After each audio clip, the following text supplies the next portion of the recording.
மேடையில் இருக்கும் அந்நியார் அவர்களுக்கு வணக்கம். சுதீஷ் சார் வணக்கம். இந்த படத்தின் கதாநாயகன், எதிர்காலத்தின் நம்பிக்கை நட்சத்திரம் சண்முக பாண்டியன் அவர்களுக்கும் வணக்கம்.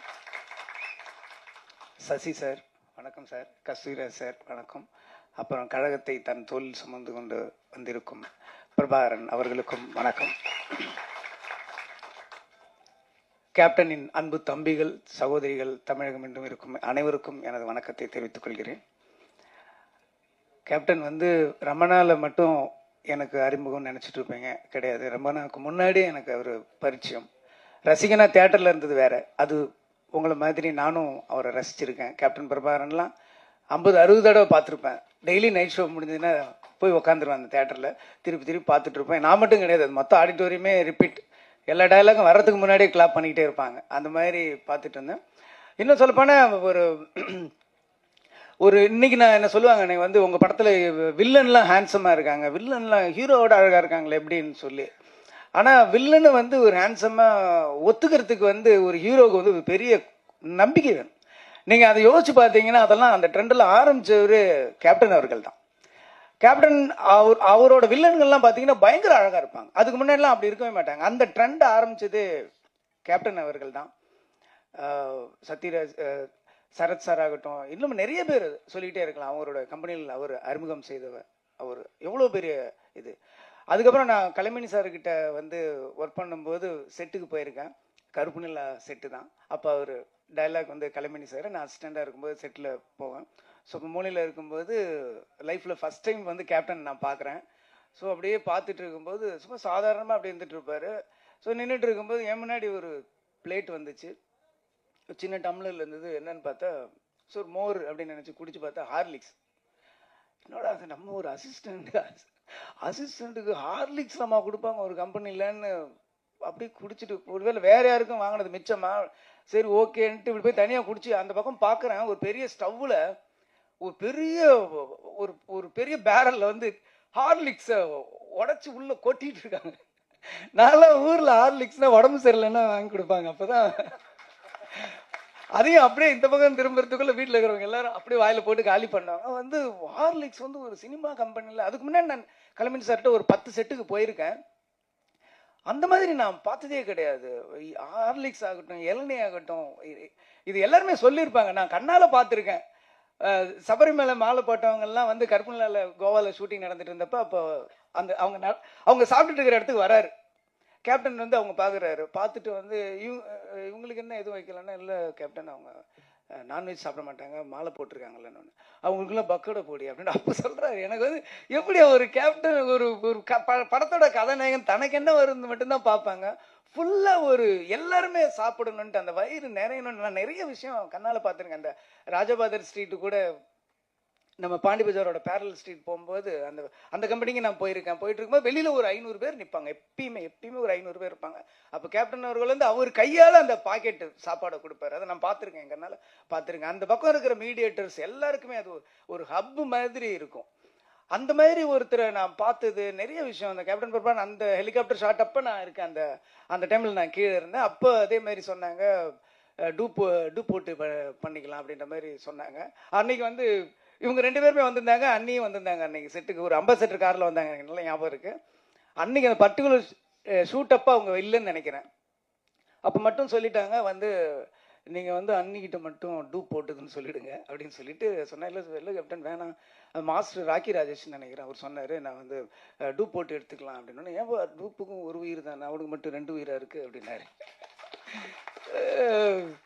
அதெல்லாம் அவங்கள பக்கத்தில் இருந்து எந்த மைக்கும் கேமராவும் இல்லாமல் காதால் கேட்கும்போது ஒரு பெரிய மிரட்சி உண்டாயிடுச்சு, ஒரு மரியாதை உண்டாயிடுச்சு.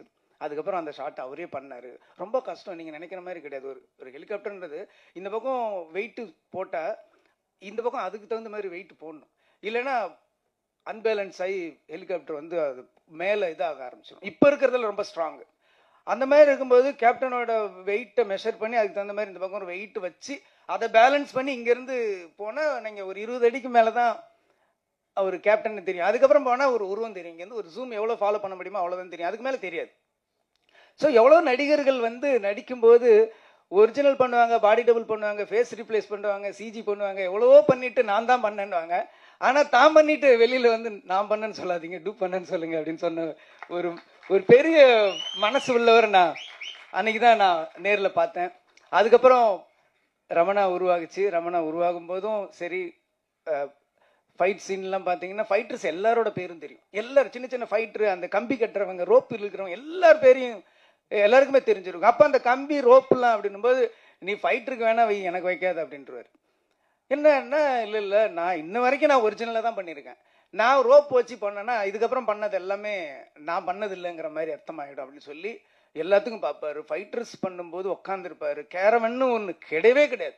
கேரவன்னு ஒன்று கிடையவே கிடையாது. ஒரே ஒரு சீன் வந்து ரெட்டில்ஸில் எடுத்தேன். அப்போ ட்ரெஸ் சேஞ்ச் பண்ணுறதுக்கோ காஸ்டியூம் சேஞ்ச் பண்ணுறதுக்கோ ஒரு இடம் இருக்காது. ஏன்னா ஃபுல்லாக அந்த ரெட்டில்ஸ் அந்த ஒரு ஹில்ஸ் மாதிரி இருக்கும். அந்த ஏரியாவில் வந்து ஒரே ஒரு கேரவன் பட்டு அவர்கிட்ட தெரியாமல் அவங்க சொல்லிட்டோம். அதுக்கு அவ்வளோ திட்டினார். யாரை கேட்டியா கேரவன் சொன்னீங்க? இன்னைக்கு போய் ஒரு ஷூட்டிங் போனீங்கன்னா ஷூட்டிங் அங்கே நடக்குதுன்னா 1 கிலோமீட்டர் கேரவன் ட்ரெயின் மாதிரி நிற்கும். அவ்வளோ பேருக்கு கேரவன் இருக்கிற இடத்துல அன்றைக்கி ஒரு நாள் கூட கேரவன் யூஸ் பண்ணதே கிடையாது. ஒரு நாள் யூஸ் பண்ணேன். அவர்கிட்ட கேட்காம நான் தான் சொன்னேன், காஸ்டியூம் சேஞ்ச் பண்ணணும், க்ரௌடு வரும், உள்ளே வந்தால் அவர் அங்கே வந்தாவே இங்கே பட்டாசு வெடிக்க ஆரம்பிச்சிடுறாங்க. ஸோ அதனால் நீங்கள் வந்து கேரவனில் இருங்கன்னா ஒத்துக்கவே மாட்டேன். கேரவன் ஆக்சுவலி அன்றைக்கி சும்மா தான் இருந்துச்சு. அதுலேயும் சேர் கூட இப்படி சாயிற மாதிரி சேர் மாட்டேன். ஒர்க் பண்ண சில பேருக்கு தெரிஞ்சிருக்கும். நான் சொல்கிறது ஒரு புள்ளி கூட போய் கிடையாது, மிகைப்படுத்தவும் கிடையாது. ஒரு ஸ்டூலில் உட்காந்துருவார். பின்னாடி சாய மாட்டார். பின்னாடி கூட அப்படியே உட்காந்துருப்பார். அப்படியே உட்காந்துட்டு யார் யார் என்ன பண்ணுறா அதை மட்டும்தான் பார்த்துக்கிட்டே இருப்பார். விறுவிறுன்னு வேலை நடக்கும். மற்றவங்க என்ன வேலை பார்க்குறாங்க, வேகமாக வேலை நடக்குதா, என்ன சாப்பிட்றாங்கன்றது மொத்தமாக அப்படி ஒரு நெட்வொர்க் மாதிரி வச்சுக்கிட்டு எல்லாரோட கேரையும் எடுத்துக்கிறவர். அவர் ஈவன் டைலாக்லாம் உங்களுக்கு வந்து தெரியாது. ரமணால வந்து எந்த டைலாக்குமே நான் 2 டேக் மேலே போனதே கிடையாது. எந்த டைலாக்குமே 2 டேக் மேலே நான் போனதே கிடையாது. கேப்டன் மேடல் அப்படி பேசுவார், இப்படி பேசுவார், என்ன எதுன்னா அன்னைக்கு நான் பார்த்தப்ப நீங்கள் வந்து அந்த சீஃப் மினிஸ்டர் அந்த ஒரு லிஸ்ட்டு சொல்லுவார், தமிழ்நாட்டோட லிஸ்ட், அந்த புள்ளி விவரம்லாம் சொல்லுவார். 2 டேக் போச்சு. ஒரு கேமரா வந்து கரெக்டாக செட்டில் ஆகல, அதனால 2வது டேக் போச்சு. ஆனால் அந்த ஃபுல் நம்பர் டயலாக் கூட நம்ம சொல்லலாம். நம்பர்ஸ் ரொம்ப சொல்கிறது ரொம்ப கஷ்டம். தமிழ்நாட்டில் இத்தனை ஹாஸ்பிட்டல், இத்தனை போலீஸு, இத்தனை பெட்டு, இத்தனை பேஷண்ட்டு, ஓட்டுரிமை இருக்கிறவங்க, ஆம்பளை பொம்பளைன்னு சொல்ல அந்த நம்பர் சொல்கிறது நம்ம வந்து ஒவ்வொரு தடையும் போய் செக் பண்ணி எழுதிடலாம். நம்பர் எழுதுறது ஈஸி, என்னாலே சொல்ல முடியாது. ஒரு அப்படியே ஃபுல்லாக பண்ணிட்டு டைலாக் எடுத்தார். இதை மட்டும் எனக்கு 2 நாள் முன்னாடி டைலாக் கொடுத்துருன்னு சொன்னார். 2 நாள் முன்னாடி டைலாக் சொன்னோம், ஃபுல்லாக பண்ணார். 2 டேக்கில் சிங்கிள் ஷாட் நீங்கள் பார்த்தீங்கன்னா தெரியும். அப்படியே ட்ராலி ஃபாலோ பண்ணிகிட்டே இருக்கும். சிங்கிள் ஷாட்டில் முடித்தார். டைலாக் ஆகட்டும், நடிப்பாகட்டும், ஃபைட் ஆகட்டும், அவருக்கு ஈடு இணை யாருமே கிடையாது. கதர் சட்டையாலும் காக்கி சட்டையிலும் அப்படி ஒரு அழகனை இந்த தமிழ்நாடு இதுக்கு முன்னாடி பார்த்துருக்காரு. நல்லா யோசிச்சு பாருங்க. நீ கதர் சட்டையில் போட்டு வந்த அந்த அழகு அப்படி பார்க்கறதுக்கு கண்ணு பத்தாது. காக்கி ட்ரெஸ் அந்த போலீஸ் யூனிஃபார்ம் பார்த்தா அந்த கம்பீரத்தை பார்க்கறதுக்கு கண்ணுக்கு பத்தாது. அப்படி ஒரு ஒன்று இருக்கும். ஒரு ரியல் போலீஸு கூட நம்ம இந்த மாதிரி வரணும்டா அப்படின்ற மாதிரி ஒரு இன்ஸ்பிரேஷனாக இருக்கிற உருவம் தான் கேப்டன். நிறைய பண்ணார். அதுக்கப்புறம் என்னுடைய திருமணத்துக்கும் வந்தார். ஏன் இப்படி சும்மா மொட்டை பையனாக சுற்றிட்டு இருக்க, முதல்ல கல்யாணத்தை முடி, உடனே குழந்தை பெற்றுருன்னு சொல்லி எந்த ஹீரோ அப்படி சொல்லுவாங்க? யோசிச்சு பாருங்க. படம் நடிச்சா அதுக்கப்புறம் நம்பரை டெலிட் பண்ணி அடுத்த படம் ஹிட்டு, திருப்பி ஒர்க் பண்ணாதான் திருப்பி நம்பரே சேவ் பண்ணுறேன். இந்த உலகத்தில் அவன் என்ன பண்ணுறான், என்ன பண்ணுற இப்படின்னு வந்து என் கல்யாணத்து வரைக்கும் வந்து சிரமம், எவ்வளோ சிரமம். இங்கேருந்து இங்கே செங்கல்பட்டு தாண்டும் போதிலிருந்தே வண்டி டிராஃபிக் ஜாக ஆரம்பிச்சிருச்சு. கிட்டத்தட்ட ஒரு 7,000 8,000 வெஹிக்கிள்ஸ் எல்லாமே தொண்டர்கள் தான். அன்னைக்கு வரலாறு காணாத கூட்டம்னா எனக்காக கிடையாது, கேப்டனுக்காக. அந்த ஸ்டேஜில் அவ்வளோ கூட்டத்தில் நாங்கள் 2 பேரும் இப்படி முண்டிட்டு இருந்தோம். அவ்வளோ ஒரு வரலாற்று சிறப்பு மிக்க ஒரு திருமணமாக என்னுடைய திருமணத்தை மாற்றினவர் கேப்டன் அவர்கள். ஒரு அற்புதமான மனிதர். இங்கே வந்து கஸ்தூராஜா சார் வந்து நானும் ஒர்க் பண்ணியிருக்கானோன்னு எனக்கு சின்ன பொறாமையாக இருந்தது. ஏன்னா எனக்கு மட்டும்தான் அந்த பெருமை இருக்கும்னு நினச்சா அவரும் ஒர்க் பண்ணியிருக்காரு. ஸோ அந்த ஒரு மனிதரை வந்து நம்ம அவ்வளோ பக்கத்தில் இருந்து என் வாழ்க்கையில் வந்து நான் 1 வருஷத்தை அவரோட கழிச்சிருக்கேன் போது அந்த ஒவ்வொரு நினைவுகளும் என் வாழ்க்கையில் எப்பயுமே எதிரொலிச்சுக்கிட்டு இருக்கும். அவர் குரல் எப்பயுமே என் காதில் கேட்டுக்கிட்டே இருக்குங்கிறது போது எனக்கு ரொம்ப அதை விட ஒரு பெருமை என்ன இருக்க முடியும். அப்படி ஒரு மாமனிதர் நம்ம மண்ணில் இருக்கு இருந்தார். ஒரு பெரிய நம்ம வாழ்க்கையில் எப்பயுமே நம்ம கடவுள் வந்து எப்பயோ ஒரு வழி வந்து நமக்கு என்றைக்குமே ஒரு இழப்பையும் ஒரு பிரிவையும் நமக்கு வந்து யாராலையுமே ஈடு செய்ய முடியாது. எந்த மருந்தாலும் அதற்கு அதை ஆற வைக்கவும் முடியாதுன்றது வந்து கேப்டனுடைய இழப்பு. இருந்தாலும் கேப்டன் ஒரு அற்புதமான 2 சிங்கக்குட்டிகளை கொடுத்துருக்காரு. கேப்டன் வந்து எல்லாருக்கும் எல்லாமே கொடுத்துருக்காரு. ஆனால் யாருக்குமே கொடுக்காத ஒன்னே ஒன்று இந்த படத்தோட ஹீரோ கொடுத்துருக்காரு. அவரோட 2 கண்கள். அந்த கண்ணு போதும், கேப்டன் பாக்குற மாதிரி அப்படியே இருக்கு. எவ்வளவு பேருக்கு இண்டஸ்ட்ரியில இருக்கிறவருக்கு வாழ்க்கை கொடுத்திருக்காரு. ஆர் சுந்தரராஜன் மாதிரி சார் மாதிரி ஒரு வில்லேஜ் படத்துல நடிப்பாரு. அந்த பக்கம் பார்த்தா ஆர்மியோட ஃபைட் பண்ணிட்டு இருப்பாரு. ஃபிலிம் இன்ஸ்டிடியூட்டோட இன்னும் அடையாறு ஃபிலிம் இன்ஸ்டிடியூட் அந்த டைம்ல வந்து அவ்வளோ இன்னைக்கு இருக்கு விஸ்காம் அவ்வளோ இருக்கு. அன்னைக்கு டைம்ல அடையார் ஃபிலிம் இன்ஸ்டிடியூட் வந்து உள்ள வந்தது ஆபாவனன் sir, Chellumani sir, Udayakumar sir, அவ்வளோ பேர் இன்ஸ்டியூட்ல அந்த டிஎஃப்டில இருந்து வெளில வந்ததுக்கு எல்லாமே ஒரே காரணம் வந்து கேப்டன் அவர்கள் தான். இன்னைக்கு வந்து நடிகர் சங்கம் ஆகட்டும் எவ்வளோ பேரை உருவாக்கி இருக்காரு. அவர் வீட்டில இருந்து ஒரு பையன் வந்து நம்ம இண்டஸ்ட்ரிக்கு வந்திருக்காருன்னும் போது நம்ம வந்து 2 கையை விரிச்சு அவருடைய வாரி அணைச்சிக்கணும் அவரை. அது வந்து அவர் சொன்ன மாதிரி இது கேட்கறதுக்கு எனக்கு உரிமை இருக்குன்னு சொல்றாரு, என்ன செய்யறதுக்கு எங்களுக்கு கடமை இருக்குங்கிறது தான் உண்மை. அதனால பத்திரிகை நண்பர்கள் ஒரு 2-3 படத்துக்கு அவர் படங்கள்ல நல்லதை மட்டும் எழுதுங்க. நம்ம அதுக்கப்புறம் நம்ம ஒரு கரெக்டா பாத்துக்கலாம். ஆனா அந்த ஃபர்ஸ்ட் என்கரேஜ் பண்ண வேண்டியது உங்க கையில தான் இருக்கு. இண்டஸ்ட்ரியில இவ்வளோ பேர் என்ன மாதிரி எவ்வளோ பேர் வாழ்ந்துட்டு இருக்காங்க, எவ்வளோ பேர் எத்தனையோ வயிறுகள் இன்னமும் சாப்பிட்டுட்டு இருக்கிறதுக்கு அவரு காரணமா இருந்திருக்காரு.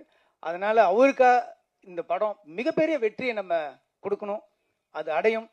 ரொம்ப பிரமாதமா இருக்காரு. எனக்கு ஒரே ஒரு சந்தேகம் தான், எப்படி இவருக்கு கட் அவுட் வைப்பாங்கன்னு நான் ஆச்சரியப்படுறேன். ஏன்னா இவரே கட் அவுட் மாதிரி இருக்காரு.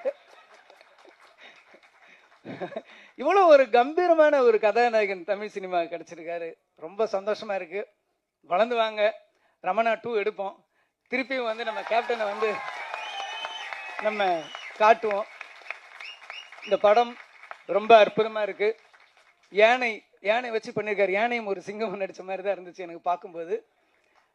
கள்ளழகர்லையும் கேப்டன் அவர்கள் வந்து யானையோட நடிச்சார். அப்போ ஒரு இன்டர்வியூக்குள்ள நான் படிச்ச ஞாபகம் இருக்கு. நான் வந்து யானை வந்து அப்படியே ஒரு குழந்தை மாதிரி பிஹேவ் பண்ணுது, நானே ஒரு யானை வாங்கலான்னு இருக்கேன் அப்படின்னு ஏதோ ஒரு இன்டர்வியூல அவர் சொன்னது மாதிரி நான் படிச்ச ஞாபகம் இருக்கு. அவ்வளோ ஒரு அற்புதமானவர். இன்னும் சொல்லப்போனால் ரொம்ப கடினமான உழைப்பாளி.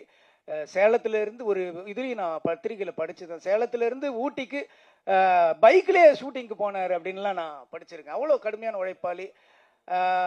உழவன் மகன் படத்துல வந்து ஏவிஎம் ஸ்டுடியோல 2 ஃப்ளோர்ல வந்து ஒரு ஃப்ளோர்ல வந்து ஃபைட் எடுத்துட்டு இருக்காங்க. ரிலீஸ் ஃபிக்ஸ் பண்ணியாச்சு.